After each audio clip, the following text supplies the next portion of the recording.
혹시 요즘 이런 생각이 드시나요? 이렇게까지 열심히 상상하고 확언하고 감사일기까지 썼는데 왜 현실은 단일도 바뀌지 않는 걸까? 새벽에 일어나 확언을 하고 출근길에는 이미 이루어진 모습을 그리고 자기 전에는 감사일기를 쓰고 그렇게 몇 주, 몇 달을 반복했는데도 눈앞의 현실은 어제와 똑같습니다. 통장 잔고도 관계도 하는 일도 아무것도 달라진 게 없어 보입니다. 그래서 포기하고 싶으셨나요? 그렇다면 먼저 축하드립니다. 당신은 지금 물을 99도까지 끓여놓은 상태일 수 있습니다. 물은 99도까지는 그냥 뜨거운 물일 뿐입니다.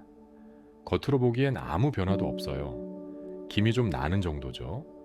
옆에서 보는 사람은 그냥 뜨거운 물이네, 별거 없네 하고 지나칠 겁니다. 온도계를 갖다 대지 않는 이상 99도인지 20도인지 겉모습만으로는 구별도 안 됩니다. 하지만 딱 1도, 100도에 도달하는 순간 물은 완전히 다른 존재가 됩니다. 액체에서 기체로 존재의 형태 자체가 바뀌는 겁니다. 지금 여러분의 현실이 바뀌지 않는 것처럼 느껴지는 이 순간, 어쩌면 99도에 가까이 와 있는 순간일 수 있습니다. 그런데 많은 사람들은 아직 결과가 눈에 보이기 전에 포기하고 불을 꺼버립니다. 98도, 99도까지 와서 불을 꺼버리면 그 물은 100도를 보지 못한 채 다시 서서히 식어버립니다. 그리고 사람들은 이렇게 말하죠. 역시 나는 안 되는구나. 오늘은 이 보이지 않는 일 도의 정체를 우리 뇌가 실제로 어떻게 변화를 만들어가는지 그 원리를 통해 함께 들여다보겠습니다. 여러분의 뇌에는 신경가소성이라는 능력이 있습니다. 경험과 반복을 통해 뇌의 연결과 기능이 조금씩 변화할 수 있는 능력입니다.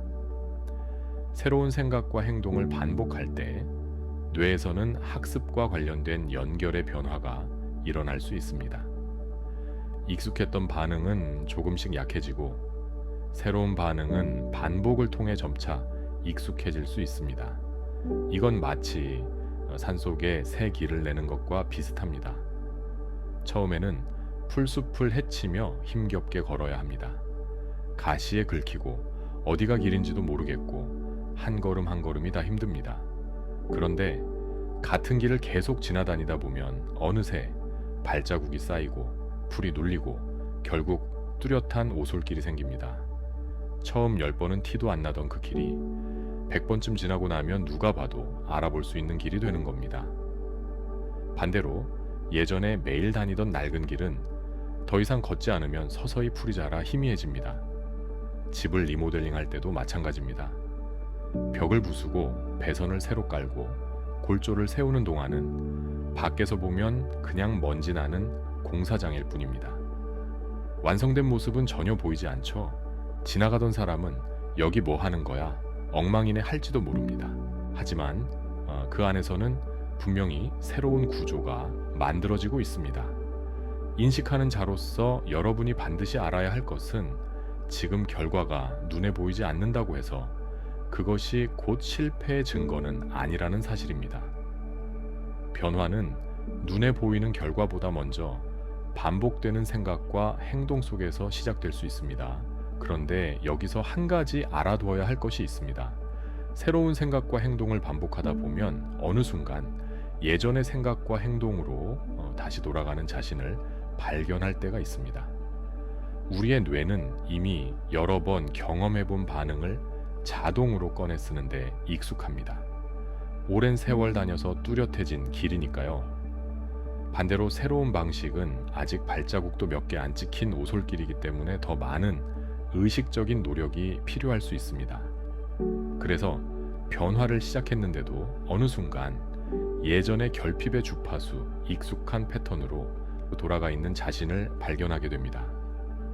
풍요를 상상하다가도 문득 역시 나한테는 안 맞아 라는 생각이 끼어들고 좋은 기회 앞에서 자꾸 예전처럼 몸을 사리게 되고 누군가 친절을 베풀면 괜히 의심부터 하게 됩니다. 역시 나는 안 될 사람인가 봐. 이럴 리가 없어. 뭔가 잘못됐어. 그냥 예전처럼 사는 게 편하지 않을까. 이런 목소리가 올라올 때 이건 여러분이 약해서가 아닙니다. 익숙한 반응이 아직 자동으로 작동하고 있다는 뜻에 가깝습니다. 실패가 아니라 아직 새로운 반응이 충분히 익숙해지지 않았을 뿐입니다. 그렇다면 이 시기를 어떻게 통과해야 할까요? 3가지 훈련을 알려드리겠습니다. 첫째, 현실을 확인하는 것과 현실을 감시하는 것을 구분하십시오. 필요한 점검은 하되 하루에도 몇 번씩 왜 아직 안 됐지 라며 결과를 확인하고 스스로의 실패 여부를 판정하지는 마십시오. 온도를 재는 것이 문제가 아닙니다. 온도계를 볼 때마다 불을 꺼버리는 것이 문제입니다. 둘째, 자극과 반응 사이에 공간을 만드십시오. 불안한 생각이나 오래된 두려움이 올라올 때 곧바로 반응하지 말고 한 호흡 멈추세요. 그 짧은 틈이 생각보다 강력합니다. 그 공간 속에서 여러분은 낡은 반응 대신 새로운 반응을 선택할 수 있습니다. 그 선택이 반복될 때마다 새로운 반응은 조금씩 더 익숙해집니다. 셋째, 예전의 생각으로 돌아가고 싶거나 새로운 행동이 유난히 낯설고 불편하게 느껴질 때 조용히 이렇게 말해 보십시오. 지금 나는 새로운 반응을 연습하는 중이다. 이 한 문장은 단순한 위로가 아닙니다. 인식하는 자로서 지금의 불편함에 새로운 의미를 부여하는 행위입니다. 고통이 아니라 연습, 실패가 아니라 진행. 그렇게 의미를 바꾸는 순간 우리는 그 불편함에 끌려가는 대신 새로운 반응을 선택할 여지를 만들게 됩니다. 오늘 하루도 아무 변화가 없어 보였다면 그것만으로 실패라고 결론 내리지는 마십시오. 어쩌면 여러분은 아직 눈에 보이는 결과가 나타나기 전의 시간을 지나고 있을지도 모릅니다. 99도의 물처럼 말입니다. 눈앞의 결과에 일희일비하지 마십시오. 온도계에 눈금이 안 보인다고 불을 꺼버리면 지금까지의 모든 시간이 물거품이 됩니다. 당신이 반복해서 선택하는 생각과 반응은 이미 조금씩 달라지고 있습니다. 오늘 하루 만든 그 작은 발자국이 내일은 조금 더 뚜렷한 길이 될 겁니다. 그리고 그 길이 쌓이고 쌓여 언젠가는 누구보다 뚜렷한 새로운 길이 됩니다. 눈에 보이는 결과가 늦다고 해서 오늘의 연습까지 멈추지는 마십시오. 99도에서 불을 끄지 마십시오. 마지막 1도를 만드는 것은 완벽한 믿음이 아니라 다시 한번 새로운 선택을 하는 것입니다. 임계점 100도를 반드시 돌파하십시오.